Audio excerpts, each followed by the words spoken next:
Hello అండి, నేను మీ doctor Rahul Gulve, physiotherapist, early interventionist and disability rehabilitation administrator. So ఈరోజు మనం మాట్లాడుకునే టాపిక్ చిన్నపిల్లలకి ఫిజియోథెరపీ ట్రీట్మెంట్ చేయించుకోవచ్చా.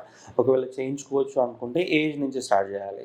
సో బేసికల్గా ఈ రోజుల్లో మనకి టెక్నాలజీ అడ్వాన్స్మెంట్ ద్వారా ప్రెగ్నెన్సీ టైంలో ఉన్నప్పుడే పుట్టబోయే పిల్లలకి ఏదైనా ప్రాబ్లం ఉందా అనేది మనం నిర్ధారణ చేయించుకోవచ్చు. అట్ ద సేమ్ టైం పుట్టిన తర్వాత కూడా మనకు తెలిసిపోతుంది వీళ్ళకి ఏదైనా ప్రాబ్లం ఉందా అనేది.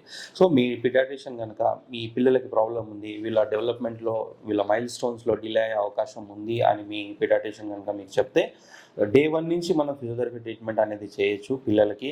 అలా కాకుండా కొంతమంది పేరెంట్స్ సెన్సిటివ్ ఉంటారు, లేదు కొన్ని ఫ్యూ మంత్స్ తర్వాత స్టార్ట్ చేస్తాము అంటే ఫ్యూ మంత్స్ తర్వాత కూడా మనం ట్రీట్మెంట్ అనేది స్టార్ట్ చేసుకోవచ్చు.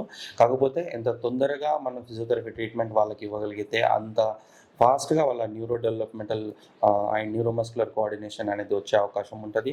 దానివల్ల వాళ్ళ సఫరింగ్ ఏదైతే ఉందో దాన్ని మనం తగ్గించి వాళ్ళ క్వాలిటీ ఆఫ్ లైఫ్ని వాళ్ళకి యాడ్ చేసి యాజ్ ఎర్లీ యాజ్ పాసిబుల్ వాళ్ళని ఇండిపెండెంట్ మనం ఫిజియోథెరపీ ట్రీట్మెంట్ ఇవ్వడం వల్ల చేసే అవకాశం ఉంటుంది. సో మీరు కనుక మీ పిల్లలకు కనుక ఇలాంటి ప్రాబ్లమ్స్ ఉన్నాయని అనిపిస్తే అశోక చైల్డ్ డెవలప్మెంట్ సెంటర్లో మీరు వచ్చి యాజ్ ఎర్లీగా మనం ట్రీట్మెంట్ అనేది with advance level of treatment అప్రోచెస్తోని అండ్ ఎక్స్పీరియన్స్డ్ పీడియాట్రిక్ ఫిజియోథెరపిస్ట్తోని మనం ట్రీట్మెంట్ ఇచ్చి మీ పిల్లలకి వాళ్ళ క్వాలిటీ ఆఫ్ లైఫ్ని మనం ఇంప్రూవ్ చేసిన విధంగా అయ్యే అవకాశం ఉంటుంది.